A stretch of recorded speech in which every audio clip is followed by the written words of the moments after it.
दोस्तों, मियाँ बीवी को लेकर इस्लाम में बहुत सी बातें फैली हुई है। कोई कहता है कि मुहर्रम के महीने में बीवी के साथ हम बिस्तरी नहीं करनी चाहिए, तो कोई कहता है कि रमज़ान के महीने में बीवी के साथ हम बिस्तर नहीं होना चाहिए, तो कोई कहता है कि शबे बरात या शबे कदर की रात को बीवी से हम बिस्तरी नहीं करनी चाहिए। बहुत से लोग कमेंट बॉक्स के जरिए से इस तरह की बातें पूछते रहते हैं। इसीलिए आज की इस वीडियो में हम आपको बताने वाले हैं कि इस्लाम में ऐसी कौन सी जगह है, ऐसे कौन से मौके हैं जहां पर बीवी के साथ हम बिस्तरी करना हराम है, यानी कि जहां पर हम बिस्तरी करना जायज़ नहीं है। और साथ में हम आपको ये भी बताने वाले हैं कि शबे कदर की रात को बीवी के साथ में हम बिस्तरी करना कैसा है, इसके बारे में इस्लाम हमें क्या कहता है। इसीलिए आज की ये वीडियो आप सभी के लिए बहुत ही ज़्यादा ख़ास है। अगर आप शादीशुदा है तो आप इस वीडियो को लास्ट तक ज़रूर देखें और मेहरबानी करके शेयर भी कर दें, ताकि ज़्यादा से ज़्यादा मुस्लिम भाई बहनों के पास ये वीडियो पहुंच जाए और उनकी भी ये गलत फहमी दूर हो जाए।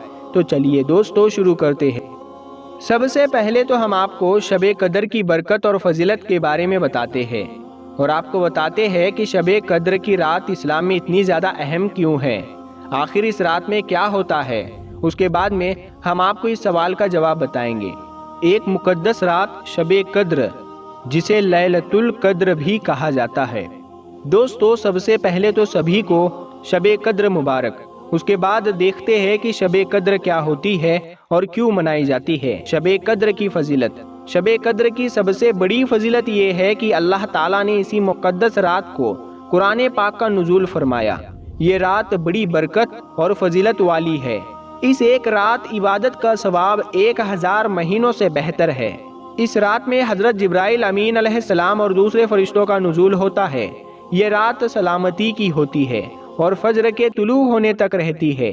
जो शख्स इस रात को ईमान के साथ और अजर सवाब की उम्मीद करते हुए कायम करता है तो उसके पिछले सारे गुनाह माफ़ कर दिए जाते हैं।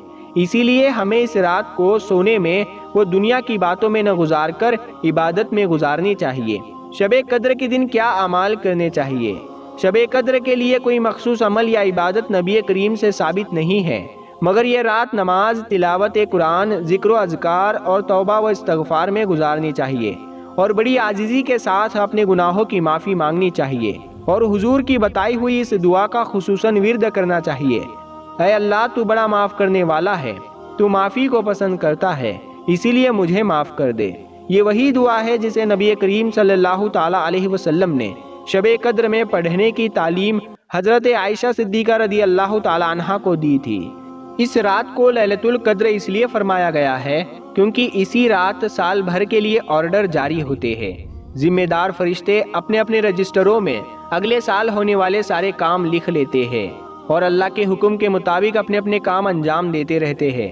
इसी रात हज़रत आदम सफ़ीउल्लाह अलैहिस्सलाम का बदन बनाने का सामान आसमान पर जमा किया जाने लगा। इसी रात हज़रत ईसा अलैहिस्सलाम आसमान पर उठाए गए और इसी रात बनी इसराइल कौम की तौबा कबूल हुई। ये रात इबादत के लिए ख़ास है। बुखारी शरीफ की हदीस है, अल्लाह के रसूल फरमाते हैं, जो आदमी ईमान व खुलूस के साथ इस रात जाग कर अल्लाह की इबादत करेगा या कहे नमाज या कुरान पढ़ेगा तो अल्लाह पाक अपने करम से उसके साल भर के गुनाह माफ़ फरमा देगा। इसलिए इस कीमती रात को यूं ही नहीं बिताना चाहिए। इस रात इबादत करने वाले को 83 साल 4 महीने से भी ज़्यादा इबादत करने का सवाब मिलता है। अल्लाह के रसूल फरमाते हैं, जो आदमी इस रात महरूम रह गया या कहे जो आदमी इस रात इबादत नहीं कर सका, गोया वो हर तरह से सवाब से महरूम रह गया। आजकल देखा जाता है कि कुछ नौजवान इस रात इबादत करने के बजाय सड़कों पर तेज रफ्तार में मोटर बाइक दौड़ाते हुए नजर आते हैं, आम लोगों को परेशान करते हैं। मस्जिद में इबादत करने के बजाय बाहर बैठकर सिगरेट बीड़ी फूंकते नजर आते हैं। कुछ नौजवान आसपास की दरगाह में जाकर बेमतलब वक्त ज़ाया करते हैं और सहरी होने तक ऐसे ही पूरी रात निकाल लेते हैं। ऐसे लोग अल्लाह की नज़र में बहुत बड़े गुनहगार कहलाएंगे, जो इबादत करने के बजाय इस रात को इस तरह बर्बाद कर देते हैं। अल्लाह ऐसे लोगों को हिदायत दे। इसीलिए रमज़ान के मुबारक महीने और इस महीने की इस मुबारक रात की कद्र कीजिए। اس رات زیادہ سے زیادہ عبادت کر کے اپنے گناہوں سے معافی مانگے۔ اس رات بازاروں میں آوارہ گردی کرنے یا گھومنے کی بجائے نوجوانوں کو مسجد یا اپنے گھروں میں عبادت کر کے اللہ سے اپنے گناہوں کی معافی اور آگے کی زندگی اچھے سے گزارنے، بیماریوں اور محتاجی سے بچنے، امن کی زندگی گزارنے کی دعا مانگنی چاہیے۔ اللہ ہم سب کو اس رات میں عبادت کرنے کی توفیق عطا فرمائے۔ اب دوستو، بہت سے لوگوں میں یہ بات پھیلی ہوئی ہے کہ شب برات کی رات کو بیوی کے ساتھ ہم بستری کرنا حرام ہے، یا کوئی کہتا ہے کہ شب قدر کی رات بیوی سے ہم بستری کرنا حرام ہے، یعنی کہ اس رات میں بیوی کے ساتھ میں ہم بستری کرنا جائز نہیں ہے۔ تو ہم آپ کو بتا دیں کہ ایسا نہیں ہے۔ اسلام میں صرف 4 ایسی جگہ ہے، 4 ایسے موقع ہیں جہاں پر آپ اپنی بیوی سے نہیں مل سکتے ہیں، یعنی کہ صرف ان 4 موقعوں پر آپ اپنی بیوی کے ساتھ میں ہم بستری نہیں کر سکتے ہیں۔ اس کے علاوہ آپ جہاں چاہے جب چاہے بیوی کے ساتھ میں ہم بستری کر سکتے ہیں، کہیں پر بھی کوئی منائی نہیں ہے، بلکہ میاں بیوی کا آپس میں ملنا، ایک دوسرے سے محبت کرنا عبادت میں شمار کیا گیا ہے۔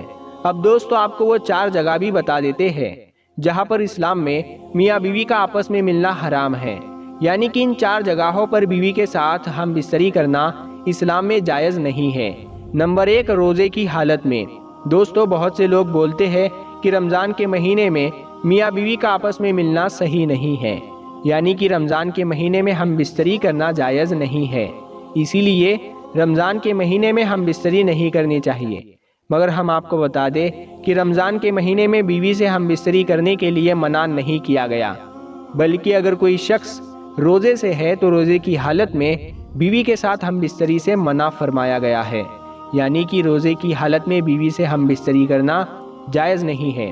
اس کے علاوہ آپ رمضان کے مہینے میں رات کو اپنی بیوی سے مل سکتے ہیں، رات کے وقت آپ اپنی بیوی کے ساتھ ہم بستری کر سکتے ہیں۔ اللہ تعالیٰ نے خود ارشاد فرمایا ہے کہ مسلمانوں کے لیے رمضان کی راتوں میں اپنی بیویوں کے پاس جانا جائز ہے۔ نمبر 2، احرام کی حالت میں۔